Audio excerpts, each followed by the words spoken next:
Welcome to a new edition of the Neon Jazz interview series with veteran composer and arranger Mark Masters.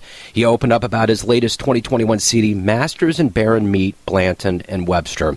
He hired Duke Ellington Orchestra veteran Art Baron to reimagine the music of the iconic bandleader's most revered era, transforming Ellington's classics through a contemporary lens with special guest trumpeter Tim Hagans. Mark stands as one of the great jazz arrangers of the last few decades and formed his first ensemble way back in 1982. He talked about his life in jazz and his nonprofit American Jazz Institute, along with a little bit more. Enjoy. Everything is good. Good, man. Thanks for taking a minute for Neon Jazz today. I appreciate it. No problem. Glad to do it. So, of all of these projects that you get the chance to do, it always seems like such a good time. But this one in particular, having somebody from the Ellington Band had to have been a wonderful experience to reimagine all of these classics. Well, yeah, Joe, Art is, I knew about Art. I first encountered him musically, the nonprofit that I run, the American Jazz Institute. We did an Ellington oral history interview program with almost all the surviving members who had either sung or played with Ellington, and we did that in 2004. And one thing led to another, and Art and I stayed in contact. And I'm always contemplating different projects. There's no shortage of ideas. It's all arithmetic.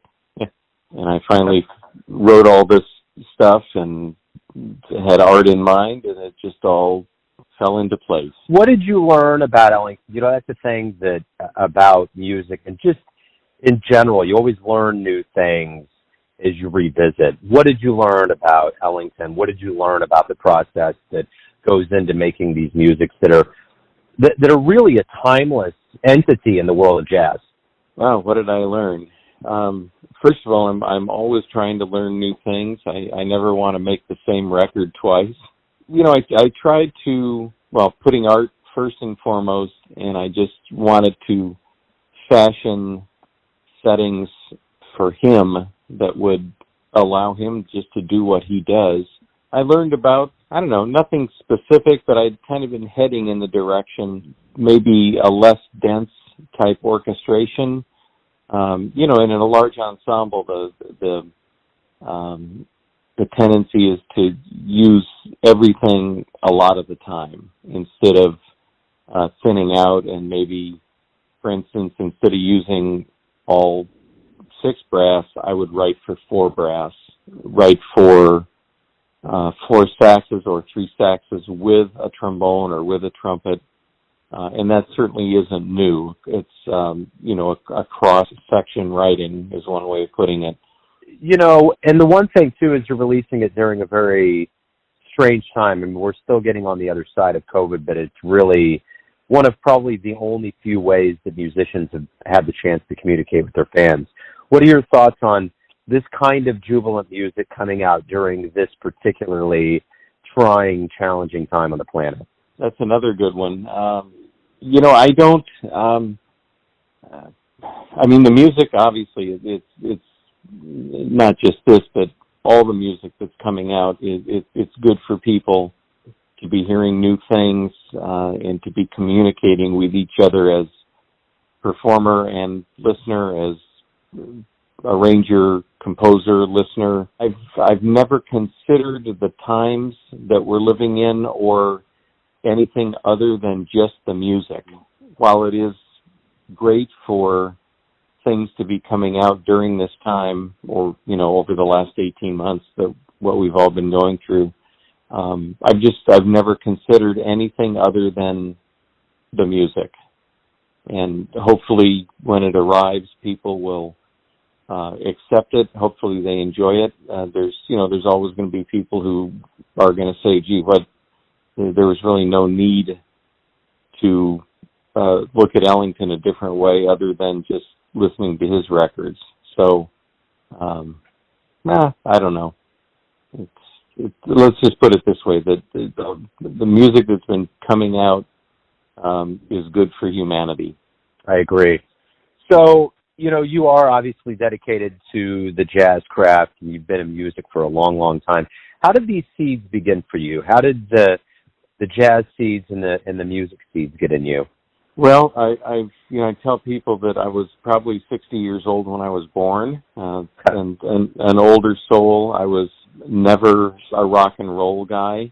My parents weren't musicians, but there was usually music in the house, and because my parents were of that generation that grew up was born during my dad was born in 22 and my mom was born in 30, so what I heard at home early on was Tommy Dorsey and Ellington and Count Basie and Sinatra, and that just from the beginning, when I was in elementary school into junior high school, that's the music that made sense to me and that I gravitated towards. So I've been listening to that for decades. What was the first live jazz show that you saw that really blew you away? I grew up in Redlands, California, and there's the Redlands Bowl, which is downtown Redlands, and this would have been probably in 1965, and it was Stan Kenton's Neophonic Orchestra that played during the summer in Redlands, and he was big on jazz education, and for many years there was a summer jazz camp at the University of Redlands with Stan Kenton's band. So that would have been my first live exposure. Talk to me a little bit about your organization. You had mentioned, or the foundation that you have. Talk to me a little bit about how that began and what the motivation behind it is. Well, it was formed in 1998. We just wanted to be a place to be involved with the music, to archive materials, to present concerts, produce recordings, which we have done. We have a fairly extensive archive of LPs, compact discs, books, photographs, several collections. The trombonist Jimmy Knepper left all of his materials to the American Jazz Institute. The lyricist and author Gene Lees left his materials, recordings, interviews. We're coming up on 25 years fairly soon, in a couple of years, I guess. So, but over the last 20 years, we've run a large oral history interview program. Like I mentioned, we did the Ellington oral history over a 2-day period, and we had the Singers Unlimited as part of our oral history, and I believe it was the last time the four of them were together. And since then, Gene Perling, who's also known as one of the high-lows, and Len Dressler have both passed.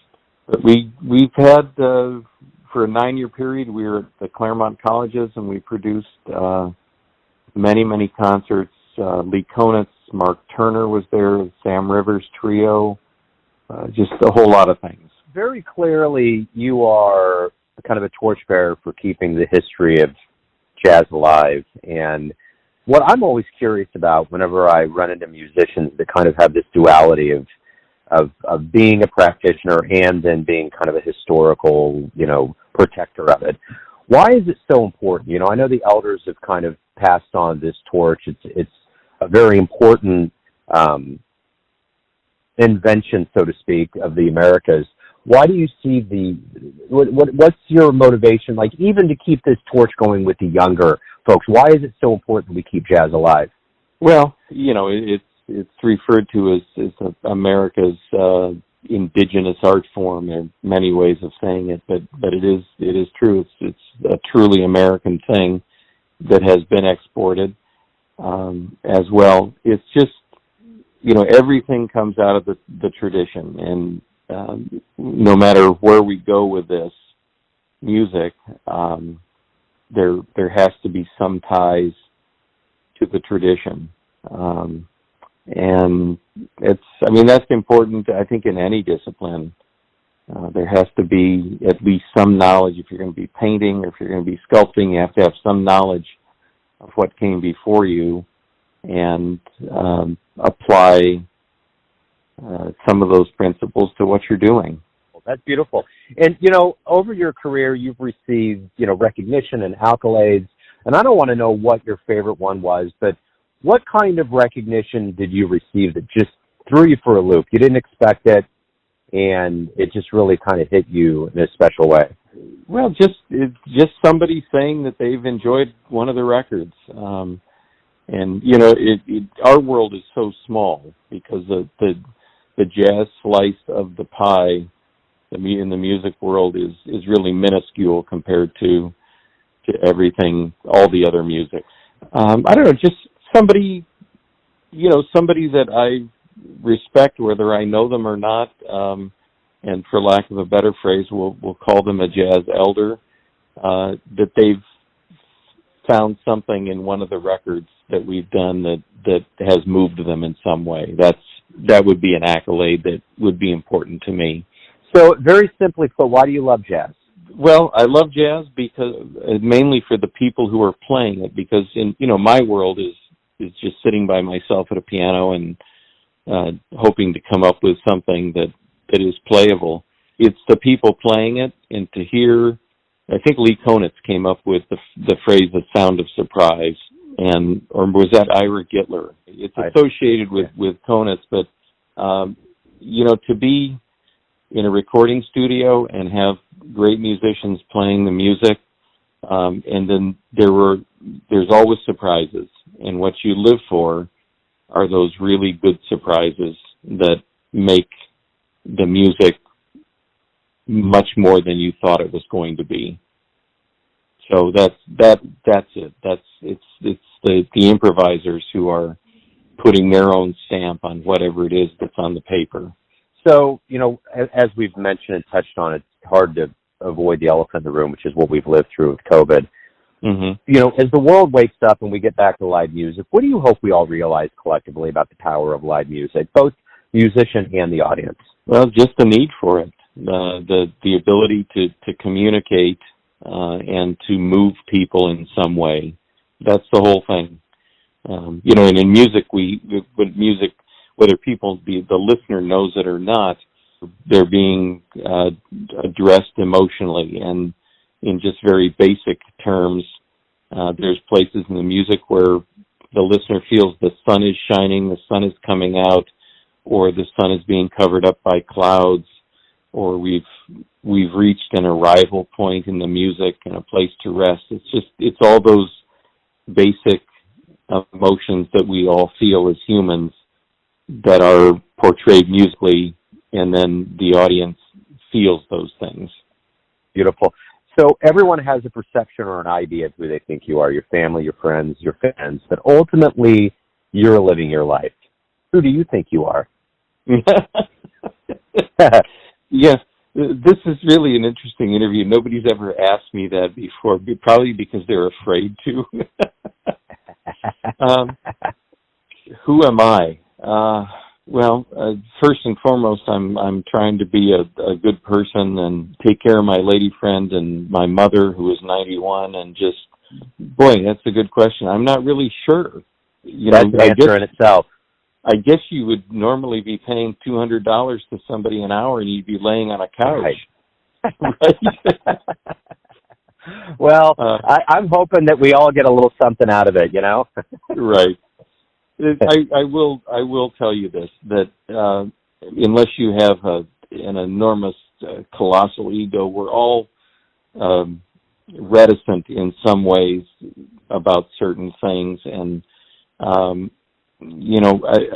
when I write music, and my goal is, I want to be surrounded by great musicians with all kinds of experience, and my ultimate goal is that whatever I put in front of them is good enough for them to play, because there's such the high standard of musicianship, and you never want to put something in front of them that isn't what is your absolute best at that very moment, what you can do. So that's another answer of who I am.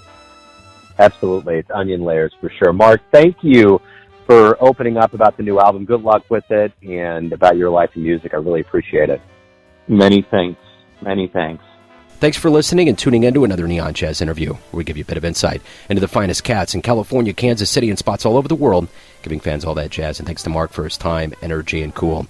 If you want to hear more interviews, go to Famous Interviews with Joe Domino in the iTunes Store. Visit Neon Jazz at youtube.com, and for everything Neon Jazz all the time, go to the neonjazz.blogspot.com. Until next time, enjoy the jazz, my friends.